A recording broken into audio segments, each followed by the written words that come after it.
Okay, so perfect. I just did everything I thought I was supposed to do. Can you see that thing? No, it says you need access. I also gave you host. So you may want to just go in and do the sharing access as like by anybody with link, and then you should be good to go. All right, wait a minute. So right now I'm watching you talk to me. I have a big L because I have my video off. I see buyer questionnaire over in the chat. You're saying that didn't work. So what I need to do is go to the bottom of the screen that says share screen. No, you'll want to have to, in Google Docs, the editing access you may, or the access that you, with the link, you may have to say, give anyone access with link. You see what I mean? Okay.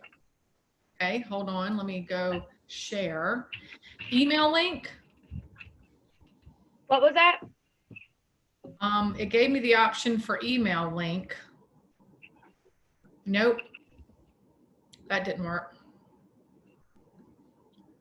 All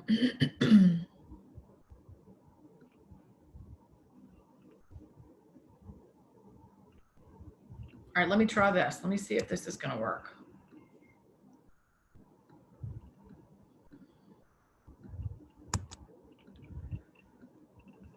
For whatever reason, it takes forever for, all right, there we go.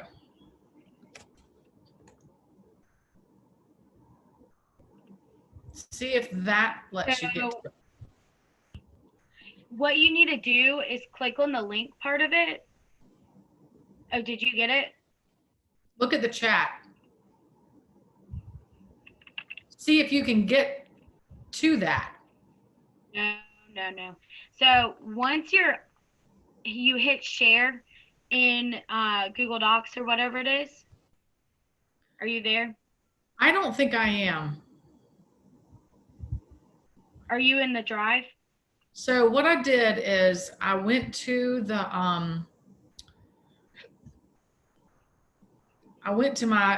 I scanned into myself. I double clicked on the PDF. Then on the PDF, I went to open. No, hold on. I right clicked on the document and then went open with, and I said Google Chrome. Okay, so go back to where you uploaded the document into Drive. That's just it. I didn't. I hit open with, I went to Google Chrome, and then I have that link that it pulls up is the one that I gave to you. So if I just think that won't work. You have to be able to share it. You see what I mean? So you have to upload that into Google Drive and then share it from there. I guess the question is if I'm inside a PDF, how do I move it to Google? I'd love to do that. I don't see an option to do that. Go to your Drive. Okay. And then there's a file upload section. So I just went to Google Drive. I'm sitting in the main screen. Now where do I go? So new. New, okay. And then there should be a file upload. Yes. And you're saying that one. Go pick up buyer questionnaire. Ooh. Yep, and then just drag it in there. I think this might be working. Don't hold me to it. From there, though, you have to change here, I'll show you. Is it uploaded? Then I click on share, right? Yes, but there's going to be with link, and you need to make sure the link is shareable too. Hold on. So share once it's uploaded, and then it says get link at the bottom. Do you see that? Okay, so hit change under that. Do you see change? Okay. And then where it says like anyone or whatnot, click that drop down and make sure it says anyone with the link. That's what it says right now. It has Saltmarsh Properties, and it says anyone in this group with this link can view. Okay, Is there a drop down that says anyone with link? Yes. Just to make sure. Just change. Okay. Select that one, Okay. and then you should be good to go. All right, I put copy link. Done, and then just share it to me. See if it works. Sorry, I'm like running around today putting together mega camp stuff. No. All right, I just emailed it to you. Or chat it in the group in Zoom. All right, I'll do this now so you can look. Because that's what you'll be doing with the group when they get on.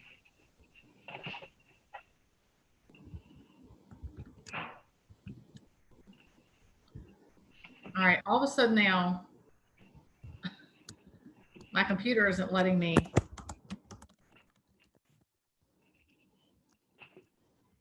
Paste. It won't let me paste inside the text message. Are you down at, did you click chat? Yeah, there's me saying this is the link, and now I can, when I hit control to hit paste, it won't let me paste. Or do you do a right click, see if that works? I'm on a Mac. I only can hit control or command or whatever. Well, you can do your 2 fingers too. Holy shit, I had no idea I could do that. See, look at you. Every day. All right, let's see. I have been on this stupid computer for 11 months and had no idea that 2 fingers means I right click. I just thought right click wasn't capable. I hate technology. I can't. All right, go check on the go look at that link. Did it work? It looks like it's loading. It always pulls up on Internet Explorer though on mine, so it's loading for me. I'm putting on lipstick. Hey, Regina. Hey.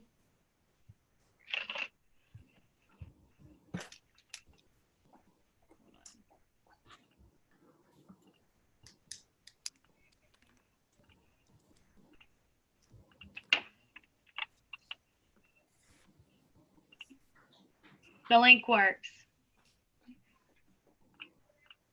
Lynn. Hey, I'm here.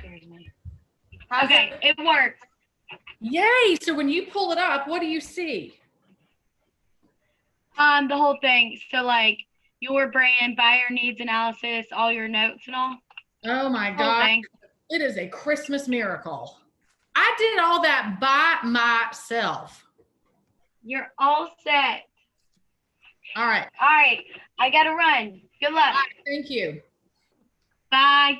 Hey, Regina. How are you? Thank you. I'm good. How are you? Okay. I had a last minute person write me and say, I want to attend. And so I'm trying to send to them what they need. You people need to respond a lot faster. I'm kidding. I didn't even see this till someone made note of it. I don't know what was going on.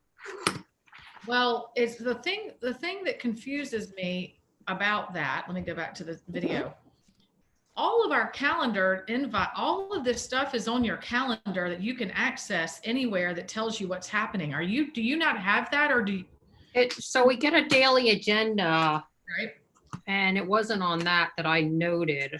I think I might have seen it like in the morning this morning, but it wasn't on, like, normally they send it a week out in advance, like on Friday or something. They said, what's happening next week, but I didn't see it on that. Are you in Mount Pleasant office or West Ashley? West Ashley. I gotta figure that But out. I'm with Maggie. I'm on the Infinity team, so I don't know if that has something to do with it or not. So did she say go find this or go to this class, or did you just respond? No, no, she didn't tell me to go to the class. I wanted to go to the class. And Okay. I mean, I have most of, I don't know if there's been any updates, but most of this, a couple of the things you sent look like the stuff that I probably have had since I was at KW in Atlanta. The buyer consulting guides and stuff, they look pretty familiar. Are they the similar ones, the ones we've been using? And what we're going to do, what I do with this class is I actually take what they've given us and I make it so much more user friendly. Okay. So I'm going to explain, I'm trying to just get all this set up. I'm going to explain all of this, but I'm going to give everyone just a few minutes to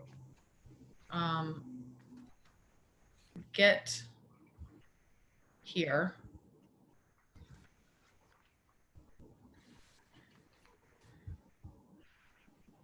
I think I'm the host. Let me see.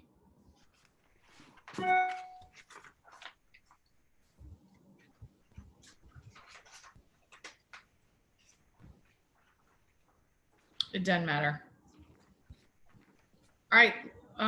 What do you, hold on. I'm working on some.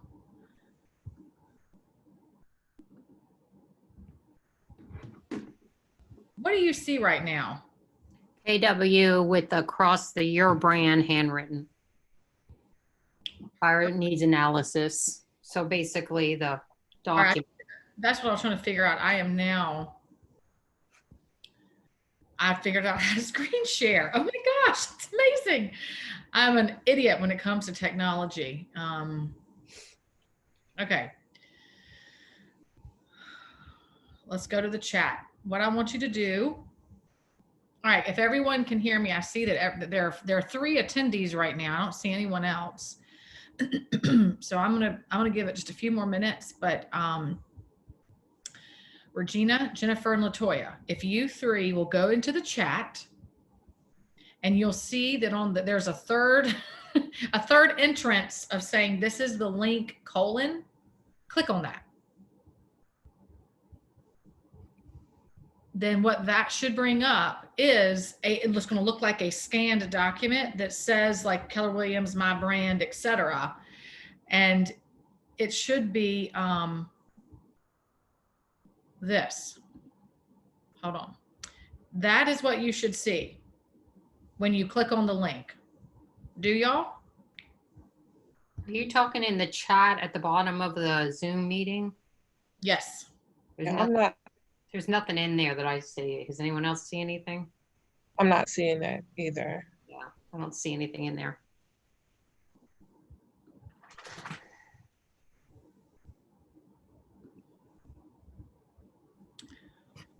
Well, that's just flat out annoying. Let me try it again.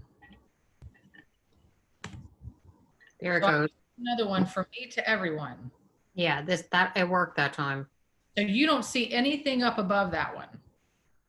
No, but Perfect. now I see what you're talking about with the crossouts and stuff. Okay, good. That's the most important is I figured out for this specific Zoom, the feedback from the last one was that I needed to learn how to screen share, which that's what I'm trying to do. I'm getting my stuff organized. So I've been scrambling to figure that out, and I figured it out. All right. So it's 2:06. I'm getting started. Everybody else can jump in later. What am I trying to say? Hi, welcome. I'm Lynn. Some of you I have met or seen before, I'm pretty sure on the Zoom thing, but I'm terrible with names when it's in person, much less behind a screen. So if you've been here before, welcome again. If you haven't been here, well, your life's about to be changed. No, I'm kidding. So to start out a little bit about me and why I'm doing this. So I am Joseph's wife. Y'all might see or hear Joseph's name a lot more. There are not many Klosiks in this area, so you probably can decide that I'm related to him somehow, but he is my husband, not my brother or husband. That would be weird. Joseph's wife, we are a real estate team. I am the buyer's agent of our team, and he does only listings. We have been married for 12 years and working together for 12 years. The first 2 years that we were married, I was the only agent selling real estate. He was a team leader for a period of time, always been a broker off and on. So 2 years after we got married and I got it, we were in real estate. He came to me and he said, I've been really enjoying kind of living vicariously through you as you've been negotiating contracts and doing all that. I think I want to get back into sales. So I was like, okay, yeah, I don't know how, like we always laugh and say we went the opposite direction. We went from 2 salaries to 1 to 0. But we said, you know, it's a limitless income if we so choose it that way. So he joined me and we decided that I would become the buyer's agent and he would become the listing agent of our team, because we knew that we had strengths and skill sets in separate parts of the business. I was best suited for buyers because it's super detailed needed, super organized needed. Listings need that stuff, but you're not quite as hands-on on a constant 4 to 6 week process, and even maybe a month or 2 leading up to that when you're looking at property, right? So when I became the buyer's agent, what we decided, I had already taken Ignite. I had already done everything that I'm about to tell y'all. But it dawned on me that I was starting the same email over and over and over to all of the buyers, right? And I decided that I was going to not keep reinventing the wheel. So I sat down with the buyer questionnaire given to us by Ignite. I sat down, I think it's called the buyer needs analysis. I sat down with the buyer guide from KW questionnaire, or the KW Ignite. And then I started taking all those emails that I was sending and put them into a template. So now, like, I have a Google Doc. It used to be just a Word document, but I moved it to Google. A Google Doc that basically has like my 12 emails all in there, and I just copy paste, move them into my actual email thing. And that is my business now, is just executing, sending them a buyer packet, which is, and I'm gonna go over all this. So first, let me say, make sure you have your buyer list of steps in front of you somewhere, because we are going to go over that. That was the original attachment to the email. Then I also just sent it to you when you RSVP'd and said, please print. So we're going to go over those list of steps. So the background to the list of steps is we had to create an operations manual because we started hiring people, and I realized in order to give them the proper job instructions, I need to have it in writing somewhere. So if I wanted a buyer's agent to ever help me or come and work with my brand on them, I wanted them to do my system, because I have honed and perfected my system to where it suits me. It doesn't mean that I'm not going to let them tweak it if they want. I'm just saying it's a starting point. And most people don't tweak it. They're just like, yeah, this is great, I'll use it. So the buyer list of steps is what I put into writing so that I would have it in our operations manual, so someone would know how to run my buyer business if I were hit by a bus. So that's the list of steps, and we're going to go over that. And then inside the list of steps, I'm going to explain to you what all of the attachments I'm talking about. I'm going to tell you what we're working on today, because we're not doing everything on that list of steps. We're doing the first part of that. And then we're going to explain stuff. So I think there's a fifth little lady who came and joined us. I want you to go to the chat. And if you see in the chat the link that I copied and pasted, that's going to allow you to see physically what I'm talking to y'all about editing. Okay. And I'm going to do this again. No, I'm not going to share screen. I'm going to wait. So that's me in a nutshell. The introduction of who I am and why I teach this class. The final bit of it is about a couple of years ago, I realized that we spend a lot of time on listing packets and we don't spend a lot of time on buyer packets. We do talk a lot about a buyer consultation, but we don't really say without this, it's not going to be effective, because you can consult, but a lot of people make the mistake of consulting on the fly or consulting after they've shown a house. You need to treat a consultation like you treat the listing consultation. And that is, once you've consulted, if everyone's still on the same page, you decide to work together. This saves you a lot of headache, and it also allows you to let the couple figure out where they're not on the same page prior to them being in your car. So there's a lot of logic to what I've put together. And throughout this Zoom class, I'm going to give you scripts. I'm going to stop and tell you kind of some nuggets of wisdom that I've learned through mistakes I've made. So it's important that if you have something to write down, to jot down, type up. I will say to you, I would write this down, and then you go do that. So that's what this class is. I love interactive, but it's a lot of information. So my request would be also to write down your questions as you have them, and then we'll stop and I'll be like, hey, do we have any questions currently? And then I'll keep going. My goal is to get questions from you, but to be able to stop when it makes sense to ask those questions, okay? If everyone's good with that, if you want to give me a thumbs up, great. If not, unmute yourself and say, hold up. But I'm going to keep going until I hear that. So let's flip to the buyer agent list of steps. Okay, it should be on your email, and you should have hopefully printed it out if you had time. Let's go over it together. I'm gonna go through it quickly line by line. So this is my system. This is what I do from the very beginning until post-closing with my buyers. So whether or not you have a list of steps, if you do, good on you. If you don't, use mine. But then in order to use mine, you're going to have to do some work if you don't have these pieces in place. But that's what this Zoom class is about, helping you get those pieces in place. Okay. So someone sends me a buyer lead or a buyer name, or some people might be on, a sign call or an internet lead, right? They're all different ways we're going to get buyer information. The first step, if it's a warm buyer lead, is you get the buyer referral information. It's sent to the buyer agent. You're the buyer agent. You receive the information. Your first step is you send a thank you note to the referrer. All right. Obviously, that's not going to work with a cold call or an internet lead. So this is only going to apply to a referrer. I have on this document the ability for you to check completed and the date of when you've done those things. This is how you're going to begin tracking where you are in your timeline with your buyers. And if in your buyer business, you have very low conversions and you look back and see it took you 3 weeks to reach out to the buyer, the conversion problem's with your system, right? Next line. I reach out once I get the information and once I write the note to the referrer and get it ready to go, I then reach out to the buyer. This all happens like, let's say in the same hour, right? So I reach out to this buyer lead twice. The first method is email. I do not call them first, I email them. The second step is calling.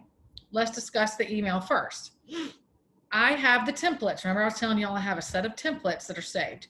I have one labeled buyer first email intro. It's really complicated, my coding system. So I go to that place in my template, I copy, I go to my email, start a new email, paste.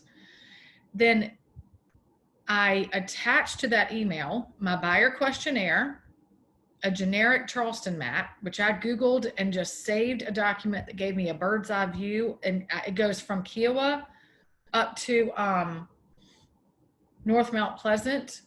And it's so far out. It's like this perfect, just, so when I start talking to them, I can say, look, if they're like, I don't know anything about Charleston, I would say, see where the peninsula is? That's our downtown. Do you see the bridge to Mount Pleasant? That's considered Mount Pleasant.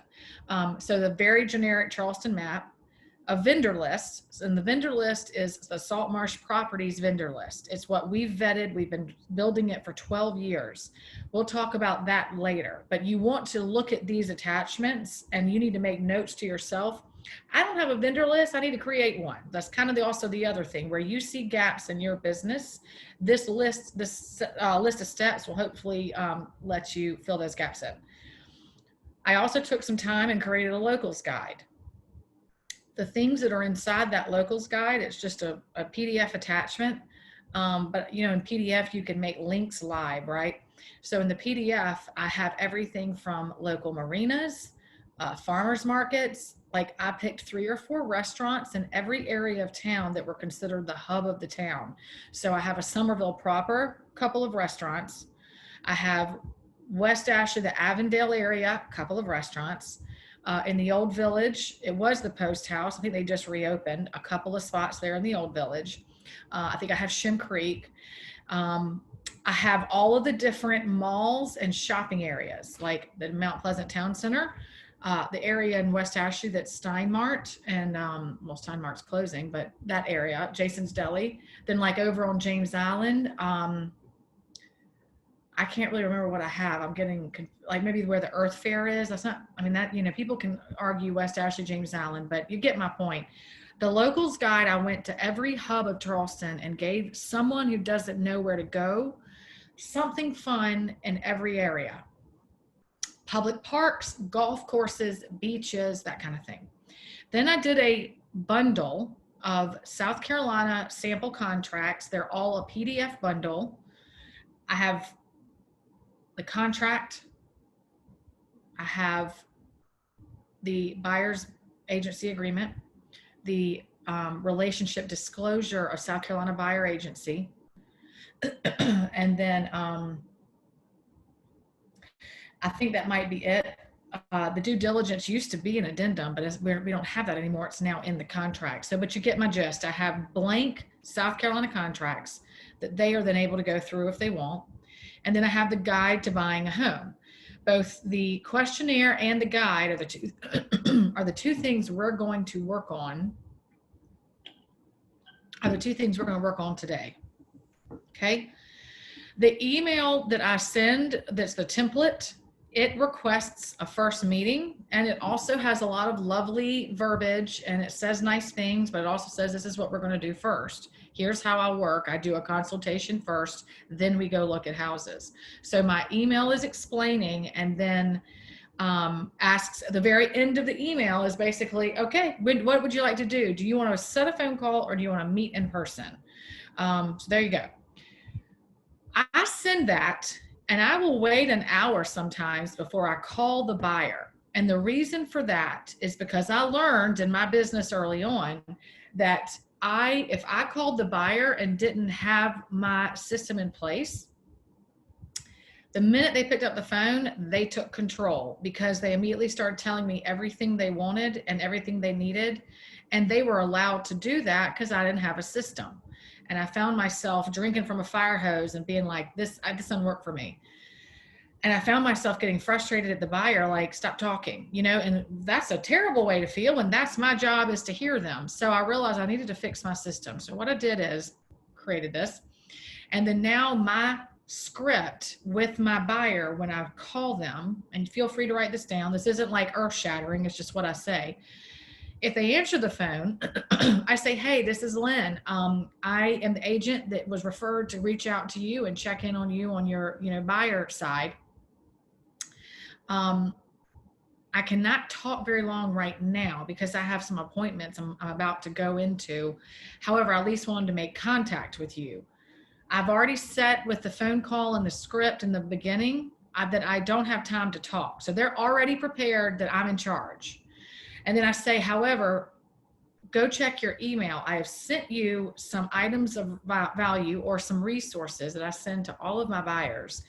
You have now the information that you and I can go over together when I do have time. My goal, though, Mr. Buyer, was to just call you, introduce myself, make sure you know there's a live person in Charleston waiting to help you.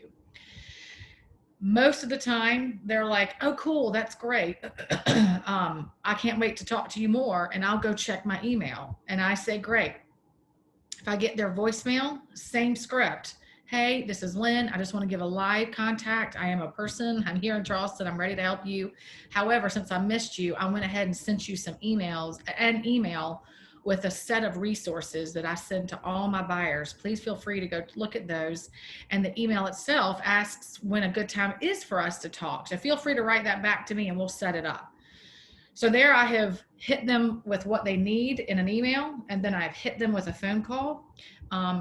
And I always wait for the phone call after the email because, like I said, this also works with a cold internet lead or a sign call, because if they don't answer your phone because they don't know who you are and they don't want to talk to you or don't think they want to talk to you, and you somehow did get their email, you're able to send them something. They're like, nice, I got something for free. You're already building rapport. All right. Next step, the buyer's agent sets the appointment to conduct your buyer consultation and to go over these items either on the phone or in person. Again, you notice that on this list, I have the opportunity for you to hit completed and the date. Your goal as a buyer's agent is to figure out your system and how long it takes so you can start paying attention to your conversion. All right, next step, you conduct the buyer consultation, either in person or on the phone, Zoom.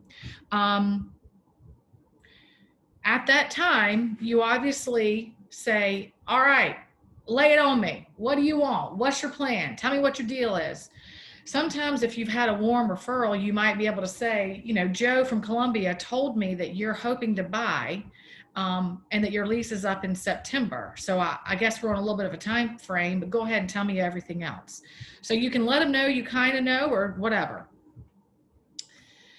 You sit and you listen and you follow that questionnaire. So if they aren't going by the questionnaire, your only job is to make sure by the time you hang up, that questionnaire has been answered. So let's say they give you 16 pieces of information you don't need. That's okay. Make sure you have the 10 you do, and then you know the consultation's over. Sometimes that extra information is good because it just is not a bad thing. Take notes, type it up. And then what you say to them, my script on that is after I've consulted with them, listen, the consultation itself is very, very important. That not only are you doing the buyer questionnaire, you're also telling them how the system is going to run working with you. That questionnaire and that guide does the heavy lifting for you. And I'll explain, because when we go to edit everything, you're going to learn. And you're going to make edits to your existing one that I sent to your email when you said I'm attending. I sent you back those attachments. We're going to make those questions so perfect that you're going to be able to control the buyer from the very beginning if you conduct the consultation right. So in the consultation, you discuss everything, and then you tell them when we hang up, I'm going to send you an email that we're going to wrap all of the, I'm going to summarize everything. My script is often, you're going to have a lot coming at you, Mr. Buyer, and it's going to be overwhelming. But here's the good news. This is my job. I do it all day long. I know all the details. I'm very organized. I'll keep you straight, and I'll keep me straight, and I'll keep all the parties straight. So all I need from you is just to answer questions and kind of be available. And then I'm going to send you an email recapping everything, giving you your homework. So I started out with, they understand I'm going to have homework when we hang up, and they're going to have homework when we hang up. And like their homework might be go get your pre-approval, or go find out when your lease expires. My homework might be, I need to do the research on those downtown properties and then get back to you, that kind of thing. Okay. So next line, then after I hang up the phone, I send those four emails within 24 hours. And these 4 emails are not hard and fast. You could send as much as 4 or not all of them. Those 4 would be the post-consult email I just finished saying, which is the same thing. I go to my template, copy, paste, and then what is specific to that buyer gets edited inside my new email. But the template itself has a couple of different options, and I have to pick which one depending on the conversation. Second email, if you got this far, was to email MLS links to home listings. If you got that far, it might have been, it was such a preliminary conversation that they don't even know where they want to land, nor do they know what they can afford. At that point, you don't send links because you don't want to send them something they can't afford. You then send the buyer agency for signatures if you crossed that bridge. We're going to come back to that. There's a major disclaimer to that, but I want you to be prepared that if you are good enough and have that buyer agency disclosure conversation, buyer agency agreement conversation, you technically could send this document to them for signatures. And then you're going to send a 4th email, and that's going to be updating the referring party. So you sent the note in the beginning. They may or may not have gotten it by now, but they're going to get it. And then at some point, you're sending an email to that buyer referral saying, great, I just hung up the phone with Mark. This is what we're doing. I mean, like 3 or 4 lines. That's all you need to do to keep them posted. Okay. Next step is you're scheduling your showings with this buyer. during your consultation, if you find out that they're not needing to be anywhere until spring of 2021, then clearly you're not scheduling showings. But you need to be prepared to have that as your next action item, which is why it's on this list. You know, some people who are really organized might print this list out 10 times, let's say, every month, knowing that they're going to have 10 buyer leads that they're going to consult with.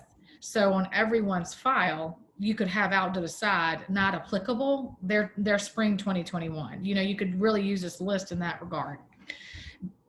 Then the buyer's agent asks for 2 items prior to showings. The signed buyer agency, pre-approval from loan officer.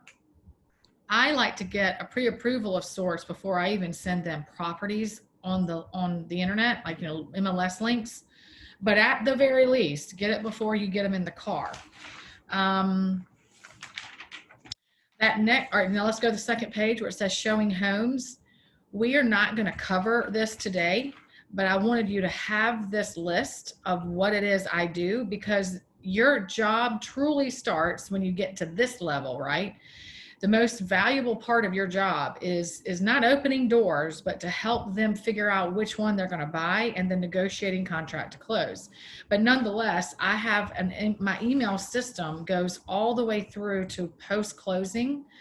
So you're going to have, you students today are going to have homework that when you send to me what I ask for, and I review it and I approve it as a buyer's agent expert to make sure you have what you need to be your very best, I'm going to share all these emails with you. So you'll be able to take my template and copy paste just like I do.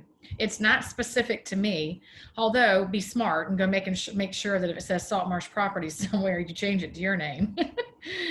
Okay. Let's talk about the attachments. Already did. Let's talk about the 2 most important attachments and get going on editing. All right, let's go to the link. Pull up that link, go to the link in the chat, click on that. I'm gonna give y'all like another minute. Click on that, pull it up. If you want to print it out, but let me do the share screen since I learned how to do this. Hold on. All right. Does everyone have this document where they can see it and edit it? Unmute yourself. Let me hear you. Sorry, no. I was on, I think like 2 weeks ago when you did the buyer questionnaire. So I have that pulled up and we edited that and took out some stuff that you said wasn't needed. Okay. I was on a different Zoom call. I was trying to zoom into this one, but you have this? Yeah, buyer needs analysis, also known as buyer questionnaire. Do you have that? Yeah. That's the one you have? You're golden. You're good. Oh, okay, cool. Sorry. So everybody else, unless you unmute yourself and say, hey, wait, I don't have it, I'm going to keep going, but stop me if you don't. So to explain what he was just saying, I scanned in something differently, but what's the only thing that's going to be different is basically those first 2 or 3 pages that I remember I told you to delete. The one screen it should be seeing is the one that we're still going to work off of. It's the same one. It's just confusing in the beginning. Okay, so, right? And your name, Manny? Yeah. Okay. So Manny, you're going to be on this one and so am I. So bear with me. Okay. Got it. Thanks. You and me have that first one. What about, so the other people that are on this, did y'all print out the attachment I sent to you? No, I didn't have time. I'm just following on the screen. Okay, so what you see on the screen, KW, Keller Williams, your brand, everybody sees that, right? Yes. That's the takeaway. The only thing you need to do on this page, so if you're taking notes, you would say page 1, your only takeaway is to name it, whatever you want to name it. I call mine the SMP Buyer Questionnaire. You can call it whatever you want. The reason I have this scanned in before is because this started to confuse people because KW calls it buyer needs analysis. For 12 years, I've called it a questionnaire. And so I started to confuse people because I just was saying questionnaire. So this is the same thing. All right.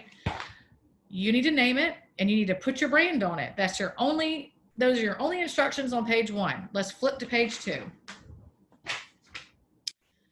For the rest of us, some of us are going to have this document where it's not the next page you're going to see. The instructions there are delete. That's only because you have a scanned one that's a little bit different. The true page 2, same for the third one, Manny. It's the same thing. Page 3 of 16, delete. All right, now we are starting on my notes that I want you to start adding to. Here's where you're gonna start taking notes. Hold on 2 seconds. Shish kebab. Just read those bullets. I'll be right back.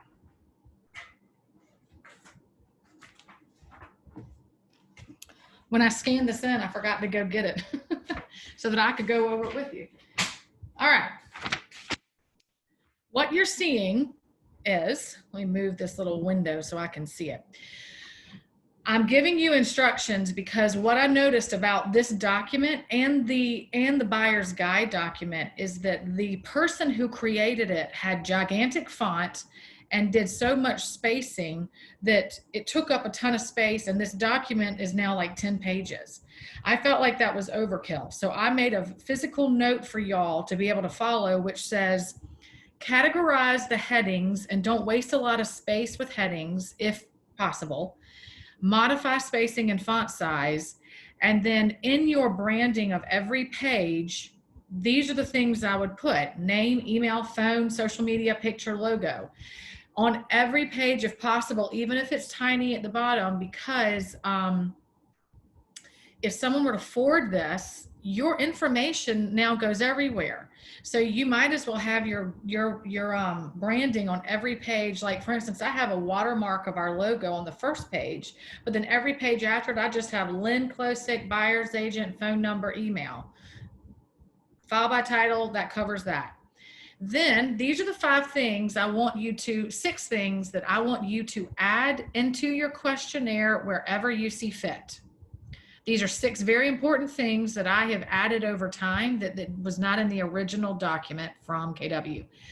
You want to add the link to your app because they'll be able to click on it from their email or their text, or if they're on their phone, they can click on it, or if they're on their computer.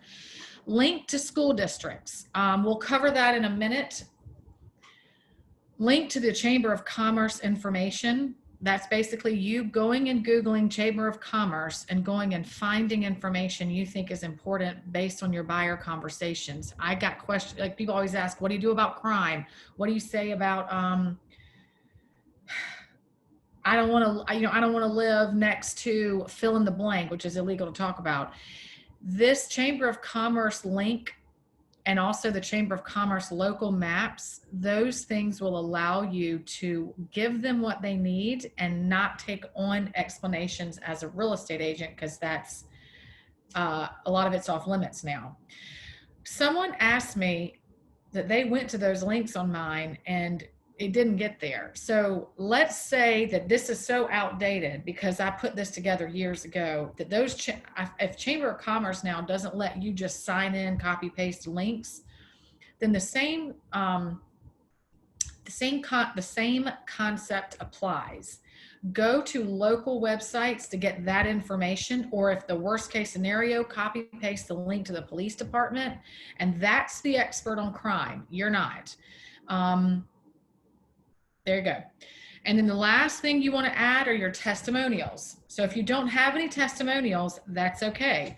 What you then know you can do is either go search for testimonials of the KW office and use those until you start getting some of your own. And part of your business is, as you go through one client after one client after one client, is you ask them for testimonials. So you can start building that, and then maybe you go back to this questionnaire in 3 months and you then edit and add your testimonials and remove the KW ones. All right, let's go to the third page. And as I tell you what to do, I'm gonna explain to you why I've made these edits. So my instructions are to combine all of this because as you can notice, the whole top half of this page, if you can see, the whole top half of this page is basically taken up by a one line item question. You only have to ask in one question your name, preferred method of contact, and then email. That can be one line. You've just saved yourself half a page. All right, go sidebar into some nuggets of wisdom of what I've learned as a buyer's agent. This is really important because their answer is really important because if you get a response back and it says, Joe Smith, I'm a nurse, so I can only talk from 7, a.m. or I can only talk from 11 a.m. to 3 p.m. because that's when I'm not sleeping, right? Let's say they have weird hours. And I prefer texting. My advice to you is, as an agent, you never get into a habit of texting your client. But the only way you're going to know how to have that dialogue with them is when you find out they want to text more than they want to email, right? This question and its answer is going to start giving you an idea of, okay, so this is what I need to now look into the script of how I talk to them. So this is what I do. I say, hey, I see here that you said your preferred method of contact is texting. So we need to have a conversation about that because my goal is to make sure I do exactly what you want me to do. You're my boss. However, I want to explain to you a little bit about how the system works on my end as a real estate agent. So if I am with clients, if I'm in the car for a couple of hours or I'm, in a closing or whatever, I don't get in the habit of texting other people during that time. Or if I'm using my GPS, I need to get out of the text screen and back to my GPS to get somewhere. I obviously don't text when I drive. And I really do explain to them, I don't text when I'm with other clients. So I'm still talking to them and I say, so what I've learned is if you could help me out on that and move everything to an email that is important to the transaction or important to your needs in the transaction. Like I'll be there in 5 minutes, not a big deal. I'd like to negotiate back at 275,000. That's not ideal on a text. You need to move that to an email because here are some of the things that are going to happen. I'm going to forget to get back to you on text.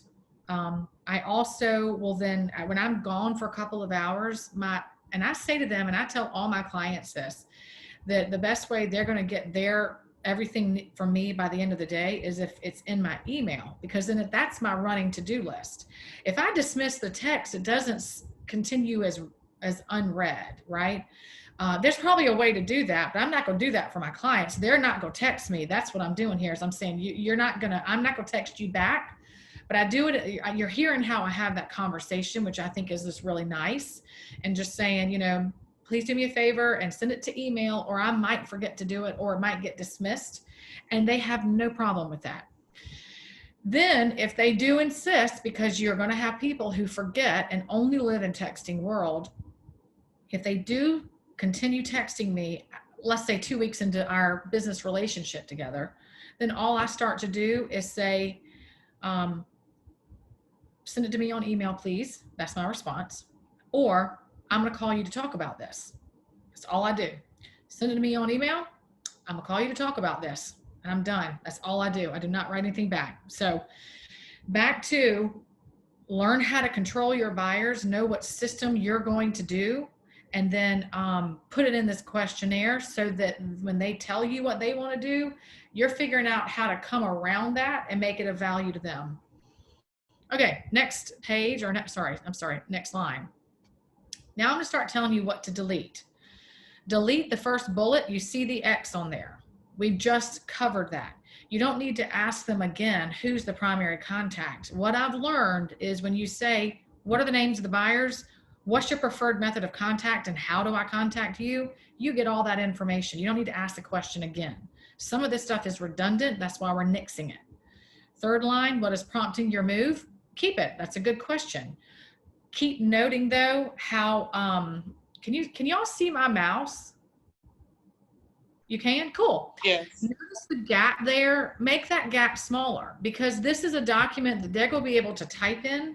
You can send it to them as a Google Doc. You can send it to them as a Microsoft Word document. This is the one document I let my clients type in. And I'll tell you the method of the madness behind that. In the very beginning, I used to send this as a PDF before PDFs were editable. And they would just send me back an email with 3 paragraphs and miss half the questions, right? When I started sending them the actual document with questions in front of them, and basically it's like line, line, line, line, it's not spaced. They just type and the document shifts on its own. All right. What is prompting your move? That's a good one. Keep that one. Next bullet, when do you need to? This needs to be changed to move into your new home. The reason I like that specific verbiage is that when they hear move into, I started getting the answers of end of September 2020 versus the fall 2020. That's how I clarified the exact date. And if they still say, you know, we're not in any rush, then I say, okay, that's a little too broad though. Let's do this. Do you want to be in your house by the Christmas 2020, or would you like to wait and be in your house after the new year? And depending on where you are in the years, how you answer that. Let's say it's May. You might say, do you want to be in the beginning of summer or do you want to wait till the beginning of school season, right? Which is a funny subject now, but you can work around broadness, even if they still keep it that way. But nonetheless, with the move into your new home, you're going to get a better answer. All right, next bullet. This becomes one question, one line with a couple of different questions, and you can see my writing. Hopefully you can read it. That question, are you pre-approved for a mortgage? In my world got plussed. My follow-up is, do you understand closing costs versus down payment? And then there's a declaration that says, I wrote, be prepared to choose a low mortgage because I think I was shorthanding it. But basically you want to say, we need to discuss whether you want to have a low mortgage or if you need closing cost assistance. I probably need to edit this on this attachment. But that question now is a lot broader than just the pre-approval, because you're like, why are you asking these questions? Because a lot of times they think, oh, I've got the down payment, and they forget what closing costs mean. This is your trigger to them to say, oh gosh, yeah, I kind of forgot about that. Then you know you have someone who still needs to be educated. And so you're like, great, let me tell you how it works. You have a couple of options when you're negotiating a contract, right? This question gives you an idea of the level of savviness in buying a home your client is. All right, what is your price range? Where did you get that information? So I wrote the word source, but where did you get that information? Do you know the monthly breakdown of that? And then again, a little asterisk, do not alter your credit in any way. This buyer questionnaire is to help them also trigger, oh yeah, I'm so glad you have that, because it makes me want to say, tell me again about what the monthly breakdown means. That's when you get to say, okay, let me explain it to you. A monthly breakdown is what the loan officer gives you, because let's say you're pre-approved for $700,000 because you have such amazing credit and you have such a great job. However, you have really aggressive retirement plan so that you do not want to pay more than $1,800 a month for the next 10 years so you can retire. That means you're not going to buy a $700,000 house, because that monthly breakdown might be $3,000. You need to buy more like a $400,000 house. We need to ask that loan officer to take it one step further so there are no surprises at the closing table, right? So there's your script. That's how you explain to them why you're asking that. All right, if you can see. Oh, sure. Question? Quick question. So, you know, you send this out and you're talking to them about it. What if they're like, well, how much is closing cost? Can you just like give them like a, you know, anywhere between, you know, 5,000 to 10,000, depending on the size, the amount of the purchase price of the house? That's a great question. And I'm gonna give you an answer so you know it as a real estate agent, and then I'm gonna show you where it is in your guide. Oh, okay, sorry. No, these are good questions. So the answer to that, my answer always is, it's a good rule of thumb, Mr. Buyer, to expect about 3% of the sales price as your closing costs. Okay. However, some loan officers can, you know, help do they have different programs that can maybe buy some of your, you know, buy your interest rate down, things like that.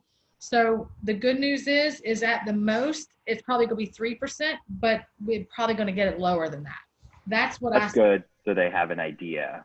Right. Like, it's not like a surprise. Thank you. And then this is your guide. This is not what we're going over. This is the other thing, the guide to buying your home. On page 6 of 15, paragraph 2 says down payment. Oh crap, 3, closing cost. It says between 2 and 5%. So the good news is, if you say 3%, you're still inside what's in writing that you're sending to them as well. Does that make sense? Yeah, yeah. So, and if it's less, they're like, oh, even better. Even better. You know, yeah. You know, now since the federal stuff did all that a couple years ago, where all of the good faith estimates, they've made the loan officers basically, if you quote over it, you're eating the difference. Everything's coming in under at the closing table. If it's under what you told them, you're eating the difference. So my point is it's always 3% or under in my experience. So there's your number, but you have it in writing. It could be 2 to 5. All right. Thank you. Next, yeah. Let's go to the next page. As you can tell, I put an X on that if we found a home today. And the reason is my consultation is never before I go look at a house. That is too late in the process, in my opinion. So this specific questionnaire doesn't need to ask them that question because you're not going to be writing an offer today. So I don't waste a space on the questionnaire. That's the reasoning behind that. Okay. Now you'll notice, let me make sure. Okay. You'll notice that I've added 4 new bullets that need to go somewhere. And that is because the world changed a little bit, even 5 years ago, 10 years ago, whatever, with all these apps and all these buyer portals, right? Now I find that all of them pretty much come to me with all their addresses. So now I've learned to ask, if you've been searching online, what addresses have you saved? Please send those to me. Why would I go spend a lot of time on MLS if they said, these are the 3 homes I like and I want to buy one of them? Let's go see the 3. Why go look on the MLS? No, okay. All right, next one is, do you have a current home to sell and is it on the market yet?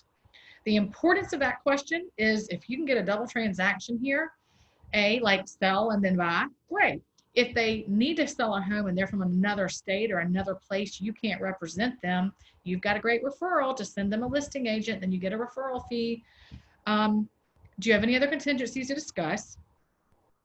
And then if you are renting, when is your lease up, or your lease is up when? And if you notice, again, at the very bottom of everything, I have the words brand. Sorry, it's the bottom of this one. So you're going to brand it as a header or footer. All right. Next page, 5 of 10. What you see is exactly what I expect you to do, which is I want you to acknowledge the spacing of that and the size of that and do what you want with it. My questionnaire is 4 pages.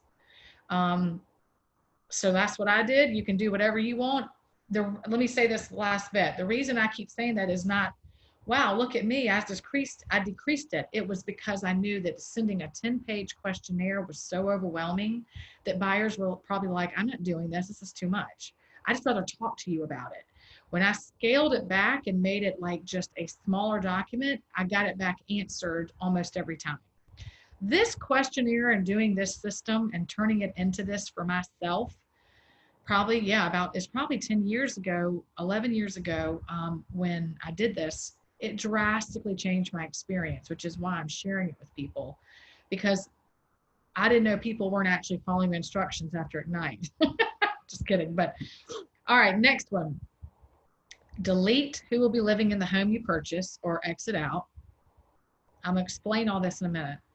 That second bullet gets turned to, do you have any overnight guests or visitors that we need to think about? Delete the third one, fourth and fifth. The sixth one becomes, do you need a fence and can it be put in post-closing? After we do these edits, I'm gonna go back over each one and explain. Delete the next three, and let's stop there. Overnight guests and visitors, the reason that's important is because some people forget that they're moving to the beach. By the way, I'm sorry, I feel like I forget to look up here, and I'm like looking at y'all, so I hate, but anyway. Overnight guests and visitors, because they're at the beach now, and if they've been in Ohio or somewhere where people don't want to come a lot, that sounds rude, you know what I mean. You need to help them think, we just need 2 bedrooms for our kids and 1 for us. Then when I ask that question, they're like, oh yeah, when Aunt Sally comes, I probably should have somewhere for her so that I don't displace my kids, or I don't, have to then work alongside Aunt Sally if they have like a home office, right? So that helps them think about it. So all of a sudden a 3-bedroom goes to a 4-bedroom. Do you have any pets got turned to, do you need a fence? Because the answer was always, yes, I need a fence. Yes, I need a fence. When I added, can it be put in post-closing, it all of a sudden was like, oh yeah, it can be put in post-closing. So all of a sudden my search parameters went from fence to just, if the HOA will allow a fence, that's now my only job once we've narrowed down the house, okay?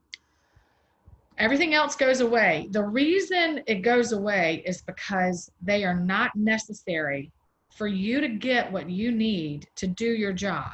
Some of the questions about like special needs or an office in the home or athletic equipment, buyers are going to take the one question you've given them and run with it. So when you say one question, you're going to get 3 sentences of special needs, office, athletic equipment. They like walking trails. You're going to get all of that. You don't need 8 questions. They're going to do it on their own. And now you're saving space on the document. Let's go to the next one. Again, if you don't want to have headings like location, like my headings are basically who, what, when, where, and why. I personally like to just assimilate information in chunks. That's how my brain works. So I made a document that made my brain happy. And I have the who, and that's where I have the people's names and how you want to be contacted, possibly who you're getting a pre-approval from. The what, that had all the questions about the house, which we're gonna go over. The when, when is your lease up, blah, blah, blah. So I was very methodical in subheading it, but so just pay attention to that. All right, that first bullet for me switched from about your ideal location. That question became, are you familiar with Charleston and do you have a preferred area? That's a more important question than an ideal location.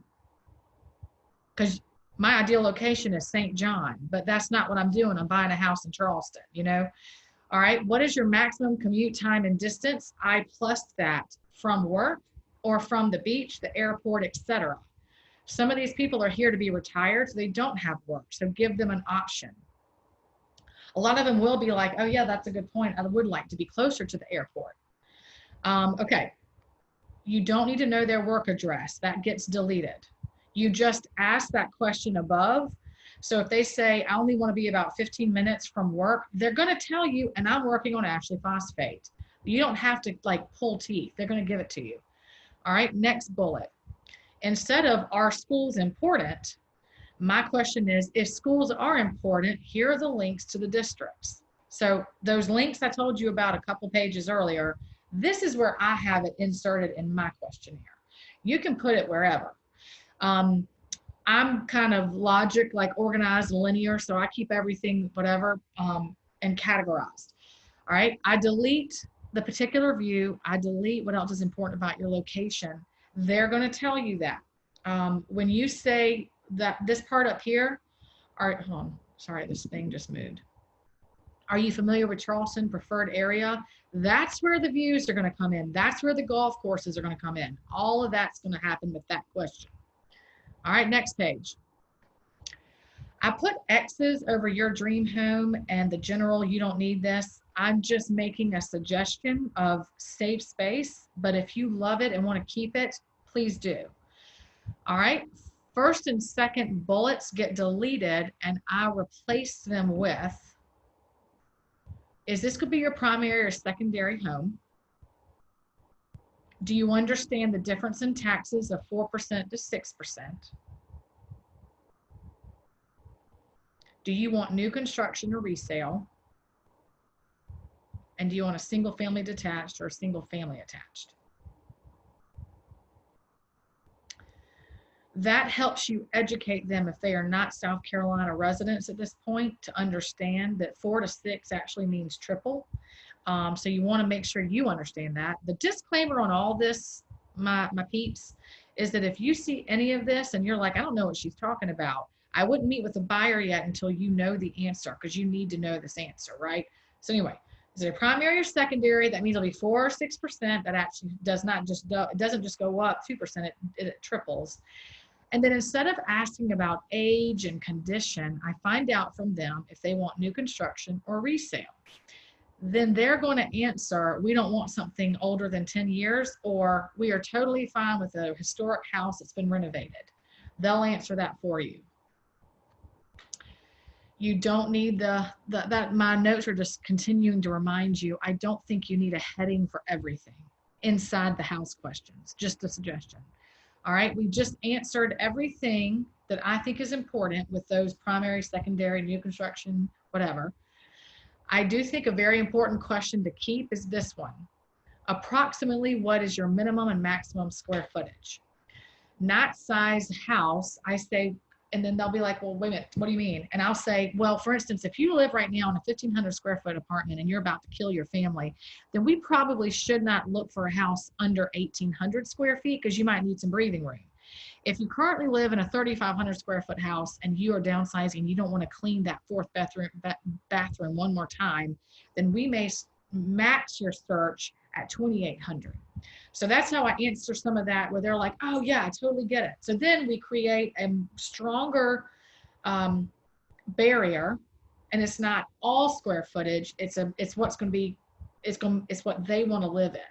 I think people forget that, and that's your job, is to help them remember. And if they're like, gosh, I've had this, gosh, I don't even really know. I say, okay, so what are you living in now? And then that conversation unfolds really easily. Delete how many stories, what size lot would you like, what type of exterior siding. Keep, do you want a porch or deck? I added the word screened because that reminds me to say to them, you know, I have like a lot of cute little scripts that I've learned over the years, and I always say, you know, our state bird is a mosquito. So you're probably going to find a screen porch very easily. Are you good with that? I would say, let's shoot for a screen porch. So there you are, kind of making sure that your expertise of this area is going to serve them. Because if they don't need a screen porch where they live and they don't think to ask for one, they're going to be miserable because they might have bugs all over them, right? Okay. That question about the garage for me turned into, do you want an attached or detached garage? And do you want a certain number of bays? I'm just a lot more on point with my communication by nature. Just ask my poor darling husband. So I just don't like things really open-ended. I like specific questions. Delete swimming pool. Are you looking for any structures? Those two things are going to come up. Someone who wants a pool is going to tell you. Someone who does not want a pool is going to tell you. I have chosen not to waste time, waste space on my questionnaire. Asking those questions, because I've learned over time they're going to tell you. The exterior features just gets deleted, but what I added in there, I have a new question now that says, are amenities important to you? And that's where you now have another opportunity to educate them that in the Charleston area, There are a number of developments that have begun and are finished, and they're never going to have amenities. They're never going to have them come. So if that's a deal breaker to you, either for your family or the potential of resale, then we need to make a note of that. And that way I send you only homes with amenities or homes without, right? So again, you're trying to get to the bottom of their needs. Next page. This right here, I mean, it's so funny. People have sent me their questionnaires after they've worked on them, and they still have this, but it's midway down the page. Delete this. You don't need to have continued. People know that it's continuing to the next page. So I'm going to just make a note, take that out, and don't confuse the buyer, because I have seen it halfway through the page because the agent working on it kind of didn't pay attention. So I'm just going to help you there. Delete all of the house interior. The most important things you need to have on this questionnaire are how many bedrooms. So what you see circled, you keep. What you see X'd, you scratch out. How many bedrooms, how many bathrooms. Let me scroll all the way down. Everything else is gone. So the only thing on this page are these two questions and this question.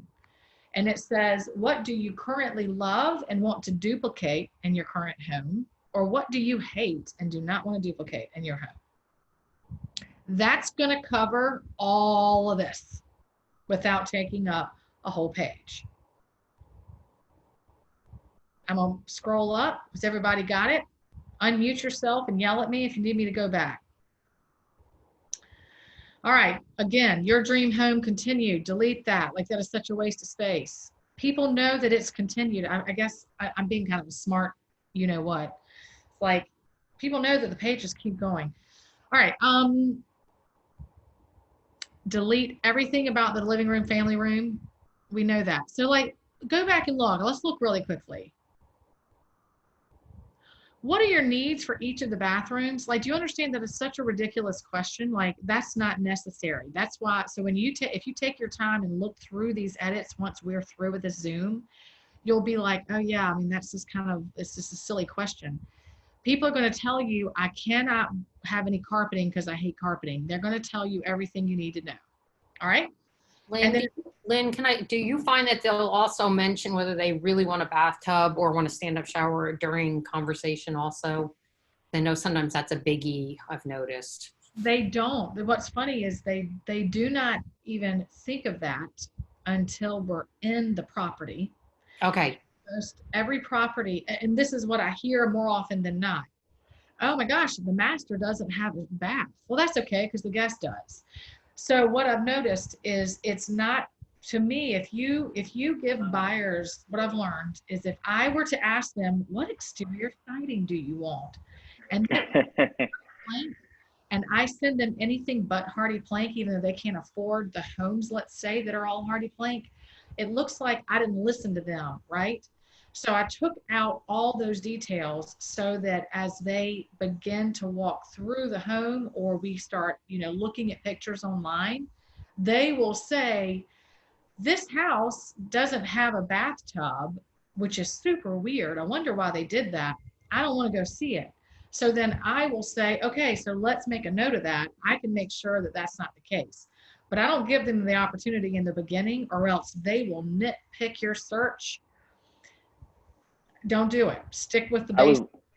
I was like that when I purchased my first home. I was very, very adamant about a fireplace.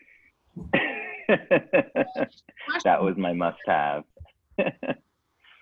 Did you still want a fireplace, or did that end up not being a big deal? No, it was my big deal. That, and I wanted crown molding, but I realized that I can just put crown molding in. So it went to the fireplace was my must-have. Right. And I ended up getting it. Yeah. Must-have is super, super, super important to know what that is. And what you just told me is my must-have stayed the same all the way through. And you knew that before you got anyone's questionnaire. You didn't need to say, I didn't need to remind you of the fireplace. Now, had you been my client and you said, my non-negotiables are a fireplace and crown molding, I would immediately myself, okay, the next question for me is, those are awesome things to have. Let me ask you a question. If we find the house that you love without crown molding, do you want to maybe like work your budget so you could afford to buy some and hire someone to put it up, or does it need to be in the house before you move in? You would have answered that question one way or the other, but I would have gotten clarity, because I'm thinking to myself, the crown molding isn't a non-negotiable. I think the fireplace is. Yeah. That's my experience, though. I'm not saying that's just my experience. But it's logical when you think about it. But so here's the thing. Oh, another example is I had a client say, I have to have a wall oven. And I thought, well, and praise God, I had just been through like Ignite or whatever, where it taught us to go 3 deep. And I was like, well, she's not gonna get a house with a wall oven necessarily in every house.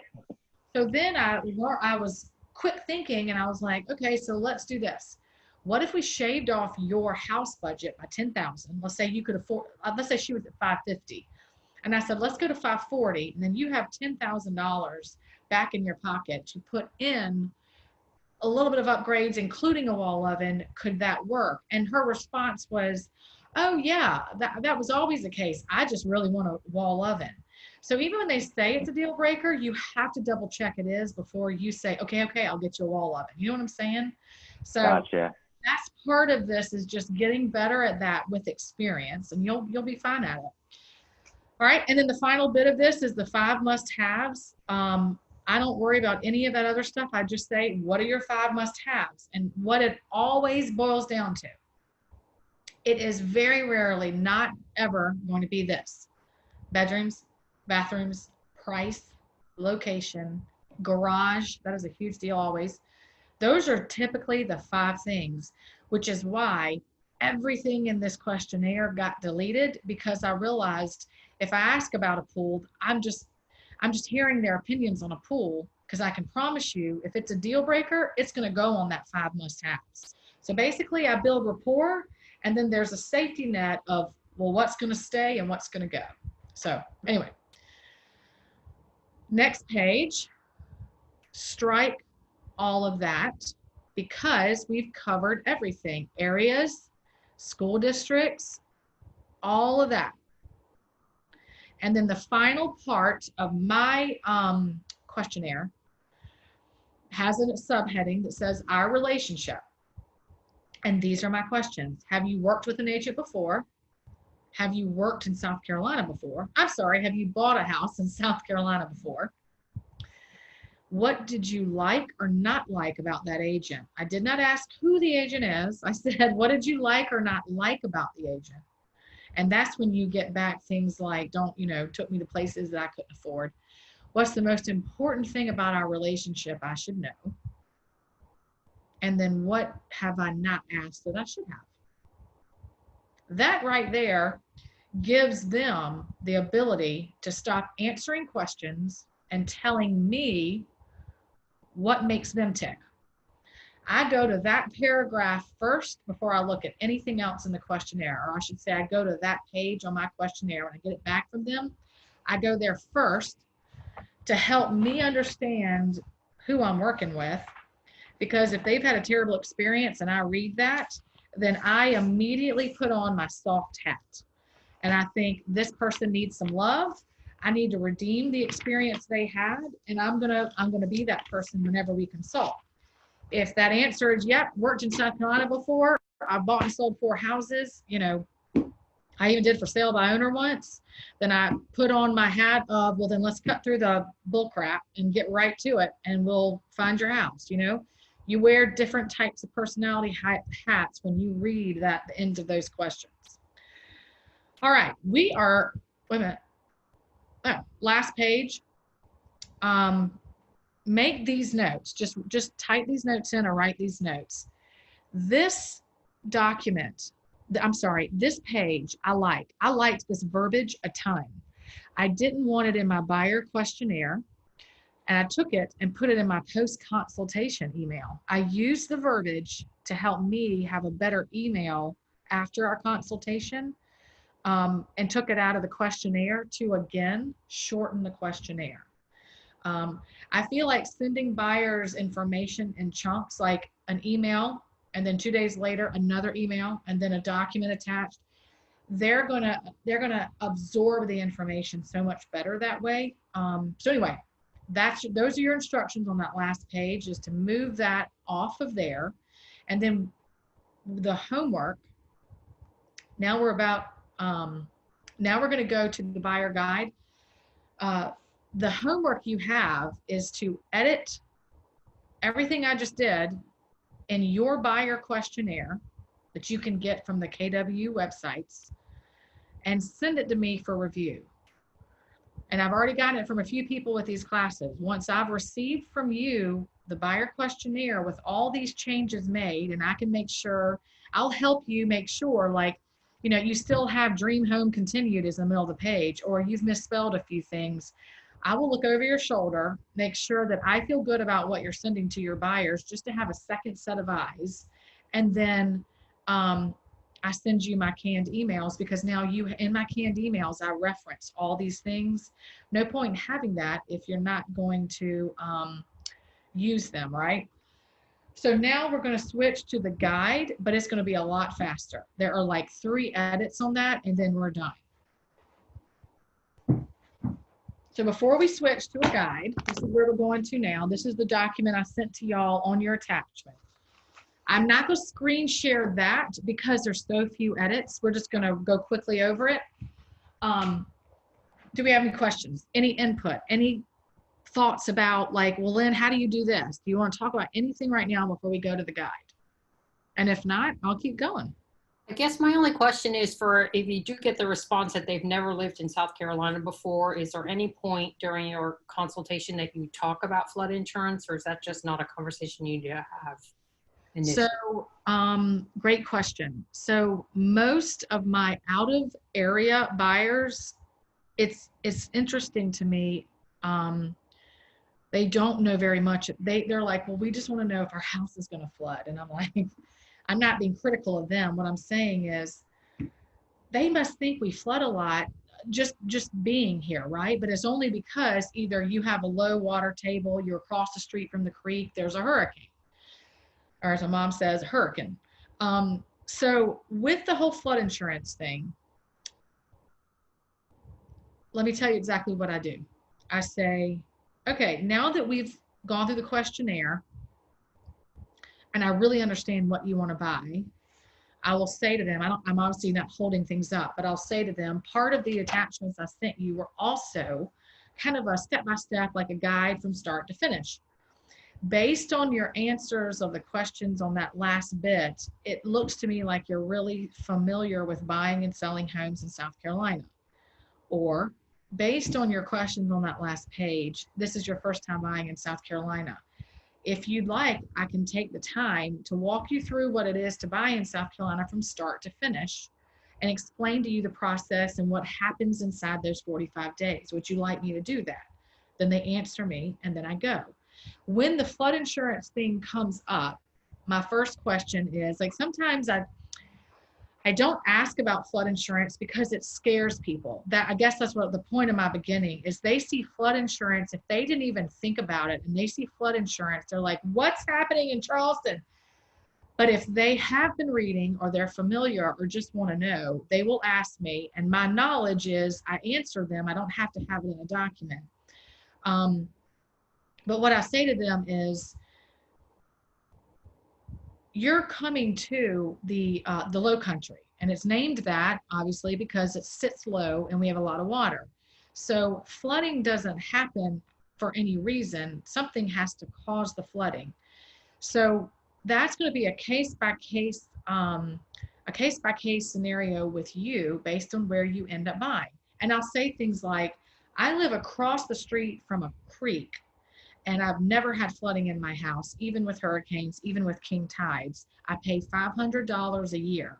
But the people across the street from me have docks and probably pay a lot more than I do. So that's how weird our city is. Like, that's kind of how I explained to them. You can literally be across the street and never see flood. You also, like, my mom lives on Pawleys Island. It floods when it rains too much. She gets an inch or two in her downstairs. So then I explain how we have a water table. If the water table is super saturated, there is a chance that the bottom floor of your house could get water. Here's the beautiful thing, Mr. Buyer. Every seller has to fill out a seller's disclosure to put their home on the market. If they have had any issues with flooding in the time they've lived in that house, they have to disclose it. And we're going to read that on the seller's disclosure. However, I'm not going to bombard you with 30 seller's disclosures. I'm going to wait till we've narrowed it down to 3 or 4 and then go from there. And then I will say, be prepared to pay anywhere from $500 a year to $10,000 a year based on where you're living. And then I shut up. And then I say, does that answer your question? We can keep talking about it. You tell me. And at that time, they then let me know if I did or not. Now to you, does that answer your question? No, that's perfect. Thank you. Yeah, I mean, it's lengthy, but you need to have it if they ask. What were you yeah, saying? I mean, and there's like places you can check online to see like specifically like downtown where it does flood. There's maps. My neighbor was a microbiologist and he had these maps and he knows exactly where it floods downtown and what streets you want to buy in and what streets you don't. But I'm not in a flood zone, but when there's a heavy rain, like my backyard's flooded. Right. You know, like I'm thinking about getting flood insurance. Yeah, that's how our home is. Like we literally are getting a sump pump installed in our backyard because of the standing water. I have never had any inch of water in this house for 4 years, but there's water down there now, and it rained 3 days ago. Have to explain that to them and say you can literally have flooding in the yard and it not even touch your house. Yeah. And then you say, but what we're going to do is as you start to fall in love with a house here or there, I will ask these questions and say, what's your yard like when it rains, you know? So you let them know that you're on top of it, but you can't have those answers yet till you find the house. Yeah. I just let them know that there's mitigation on it. You can put in a French drain. It's not a life and death, you know. Well, I don't want to say that, but the quality of your life if you do have flood insurance. It means you're required to have it, but you probably will never experience it. That's kind of, you know, what it is. Yeah, my mother-in-law has it and she's not in a flood zone. She's like, she went through Hugo though. Oh, I see what you're saying. Yeah. Everyone who went through Hugo probably drinks a lot more than they did and have flooding. All right, let's get going with the buyer guide, and then we are done with our day. So buyer guide, you're here. Same rule applies. I did the brand. Make sure you brand yourself. Flip to page 2. And I do need to share this eventually, but I'm just going to do it old school. I wrote, move this to the buyer questionnaire. The reason I have that is because I wanted my questionnaire to be about the buyer and about me. Like in my questionnaire, I'm saying who Saltmarsh Properties is. And I might be able to share the screen of my questionnaire to show it to you. But I decided mentally, I wanted my questionnaire to be selling me, talking about a buyer's agent, and then asking them what they want to buy. I wanted the buyer guide to be only the process of buying a home from start to finish. I wanted it to be generic and not client or agent specific, if that makes sense.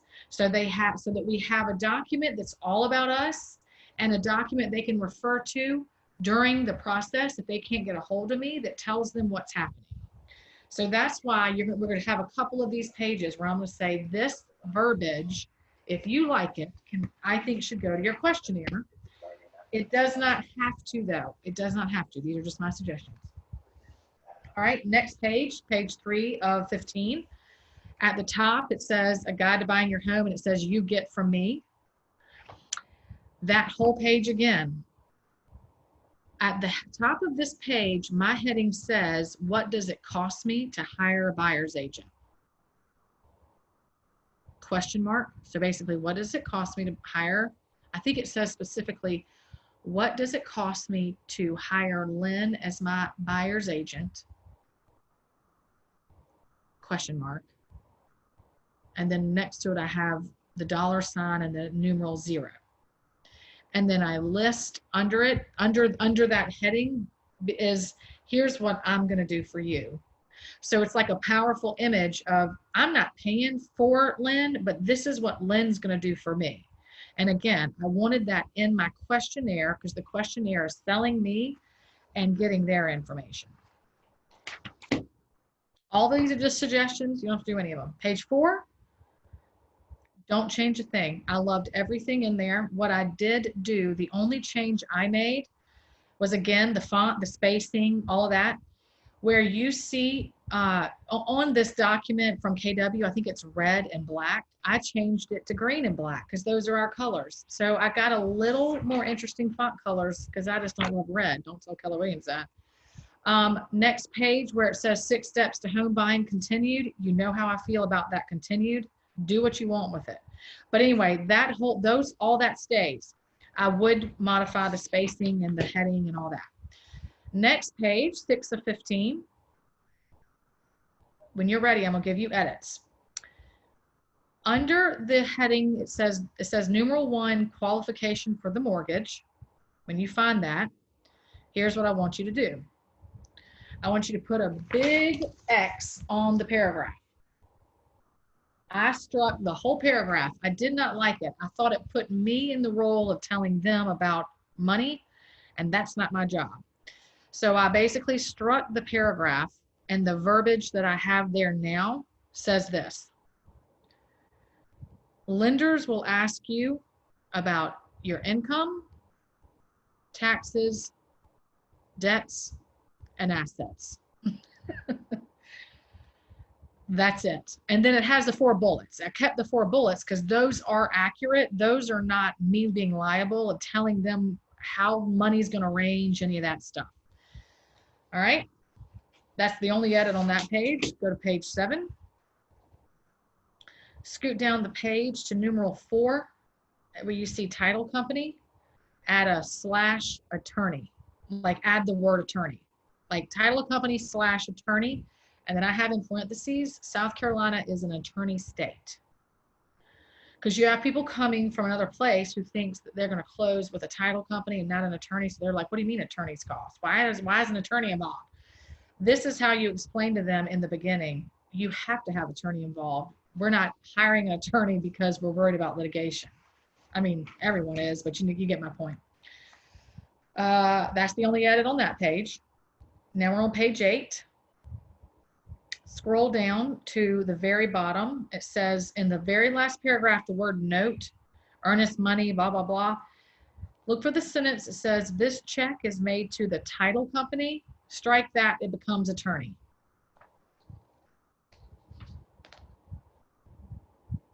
And you might, I would definitely encourage you to read every line of this, because if you're sending it out, you need to understand it. Be aware that some of this stuff you can add things like could be wired or whatever, because we're wiring now, we don't always do the checks, so just use common sense. But at the end of the day, the concept is described and explained, and that's enough. All right, next page, closing 101. So you have prepare for it, and the next bullet is a certified check, add /wiring. So a certified check /wiring for closing costs and down payment, period. Strike the next sentence. That is not accurate. Next edit, delete an insurance binder and paid receipt. Delete that completely. That's handled prior to closing. Everyone's exchanged that. Keep photo IDs and strike the next 2, social security and addresses. That's not always the case. And I don't want someone asking me why they need my social, blah, blah, blah. So I just take it out because we don't know that the attorney's going to ask for that. But I do know they're going to ask for a money transfer, and they're going to need you to have your driver's license. So those are the only 2 things I have on that.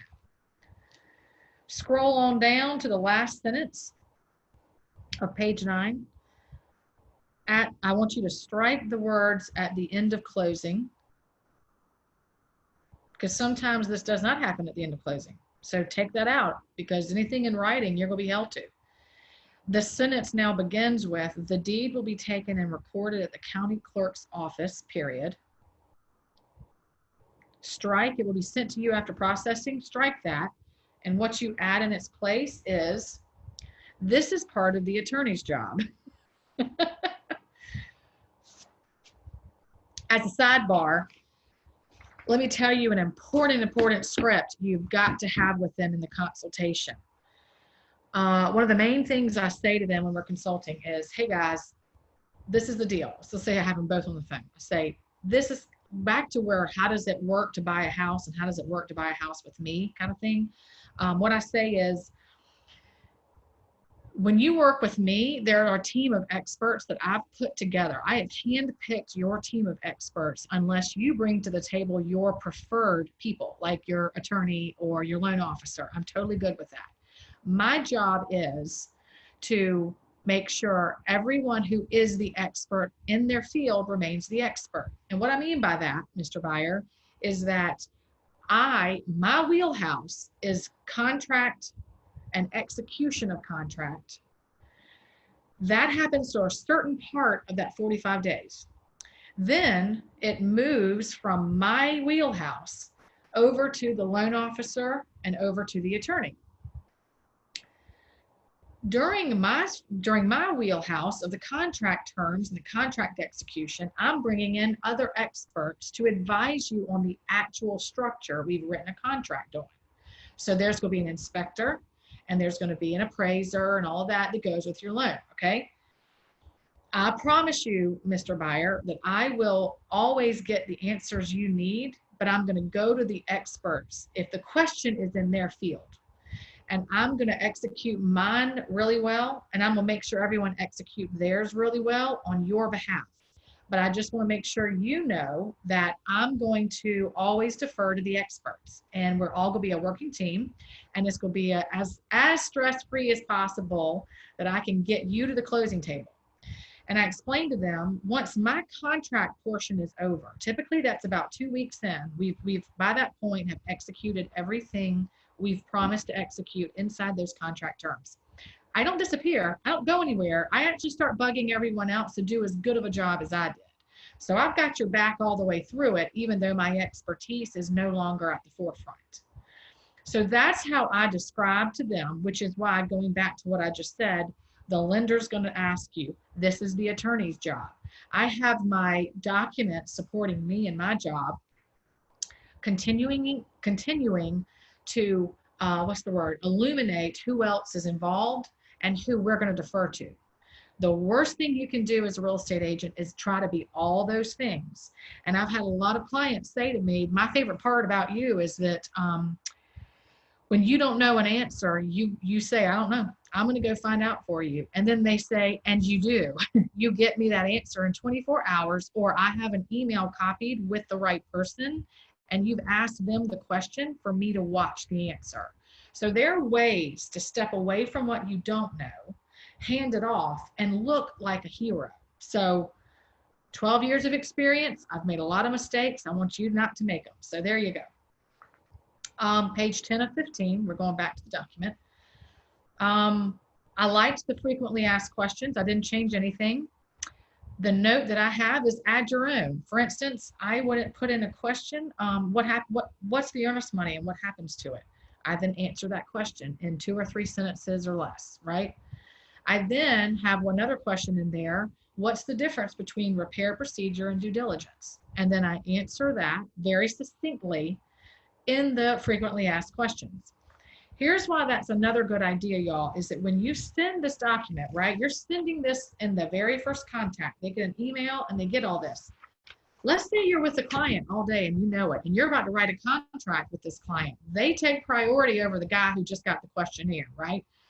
If that person's bugging you on text or asking you questions and you can step away for a minute, you are able to point them back and say, hey, I'm so sorry, I'm with clients. If you'll go look in your email and find your buyer's guide, the answer's in there. I'm so sorry I can't call you. So that's how I also respond, point them in the right direction, and then give myself a day to regroup. It's very important you learn how to do that. It'll keep you in the industry a lot longer if you know how to do that.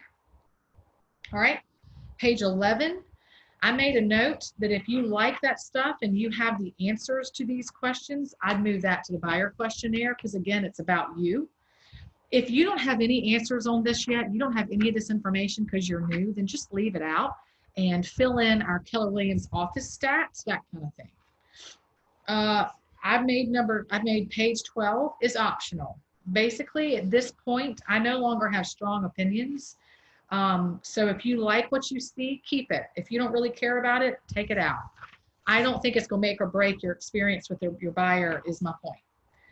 Page 13 of 15, same rule applies. If you like it and want to go find office stats of Keller Williams or national stats of Keller Williams, if you are a technology person and you can't wait to talk more about the technology, this is where you do it. I don't have a strong opinion one way or the other. All right, page 14 of 15, all that verbiage I moved to my post-consultation email. Remember, I did that before with something else. So basically, I took these documents and broke them apart and turned them into smaller bits and pieces I sent over a period of time. But I love the verbiage. I don't think I changed anything. I just got it off the buyer guide because I want to be able to send the buyer guide to someone who might not be buying for another year, but says, what is it like to buy in South Carolina? Now they don't have a document that tells them what's ahead that we haven't even consulted yet, if that makes sense. So I took that out of the guide. And again, I'm branding every page so that their buyer guide also is all about me, like at the bottom and a little footer. And then I deleted page 15 of 15, because we're not in a world where we need to take physical notes anymore. I don't think you should make the document have a blank page at the end. It's just a waste of space. Okay, so your homework, I'm just gonna type it in. You're gonna take those two documents, the guide and the questionnaire, and you're gonna edit them. And if you want my canned emails and you want me to look over your shoulder and approve that everything looks fantastic, send them to me. And then I will approve it and share with you in a Google Doc all of my templates of all my emails from the very beginning, the pre-consult email, all the way to 5 days after closing email. And I'm done. If y'all want to ask questions or share any thoughts, I'm available. If you are so wowed at how amazing I am and can't speak, I'm okay with that too. Just kidding. Give me some ahas. I at least want to hear from some of you to see if this was helpful. And if y'all have any feedback, because I've shared the screen thing this time to make it easier for people. So hopefully that was. And this is, Go ahead. this is LaToya. Can you send me the buyer's guide? I have the analysis. I don't have the guide. Yes, ma'am. Then did you RSVP? So is your email, did you send me something? No, that may be why I don't have it. All right, what's your email? LaToya BWN@kw.com. All right. All right, LaToya, and then V as in Victor, W as in water, N as in Nancy. B as in boy, W as in water, N as in Nancy. All right, LaToya BWN@kw.com. Yes. And you need the buyer guide. Yes. Girl, you got Yeah. it. All right, what else? Does anybody else need anything? And if not, what are some ahas? What were some helpful things? I think the buyer guide was helpful. I just started, I've been trying to get my license for a year, did the classes, and then COVID happened, had to wait to take my test. Finally was able to take my test, got my license like 4 weeks ago. So I think the buyer guide will help in terms of like, I have friends that are like, want to get into home buying, but aren't sure the process or how it works, the cost. So having something that I can That's exactly my point. generic send out so they have it, you know. Yeah, I think it will be pretty useful for me. Yeah, exactly. Off that email and they save it on their computer or they print it out because they liked it. They don't have to go Yeah. dig information. It's now in front of them or on their computer. And that's what I do. If it's something, I'm like, just save it to my phone or like screenshot it. You know, I'm like, all right, it's in there. I need it for when I need to, you know, look back. So that was pretty helpful for me. Good. I'm glad to hear that. Anyone else? I just have to check with, I'm on a team, so the only thing I need to do is check with Maggie and see if she's got what she uses, because I haven't done a consult yet, so I need to check with her about if she's got her own stuff she uses or not. Yeah, the thing is It'll be branded, I think, with the Infinity Group, but above and beyond that, I have to check and see. I would imagine that Maggie has an amazing system. I've had a lot of her people come to the class. And I don't ever really follow up with them because that's not what I do. I don't follow up to see if you have it. What I say to them is, she probably has an amazing system. So compare mine to hers, and whatever is good in mine, insert into hers if she wants you to. If she has one, you don't need my system, no harm, no foul. You now have an idea of a second opinion or a second thought, and now you have the best of both worlds. Mm. All right, y'all. Well, thank you so much. You have my contact information if you need it. And I will look forward to receiving your homework and then sending you all my thoughts in my email so it's easier. Thanks, Lynn. That's fine. Absolutely. Y'all Are have- you coming to Mega Camp tomorrow? Unfortunately, I can't. My mom is currently going through some stuff, so I'm actually having to Oh, Ollie's and help her with getting some stuff out of her house and things like that. So I was planning on it, but life throws you a curveball. I hear that, man. I know Joseph will be there, and I know he'll keep me posted. So I'm sorry I won't get to see y'all. It's Monday, it's Tuesday, Wednesday, and Thursday, right? Yeah. My goal is to try to come in on Thursday. I don't know that I'll be gone tomorrow, coming back in town Wednesday, but my goal is to see y'all on Thursday. Yay. Thank you so much. I love seeing your face again, and you have a good rest of your day, and keep asking me anything you need. Awesome. I'll get you that email soon. All right, perfect. Bye. Bye.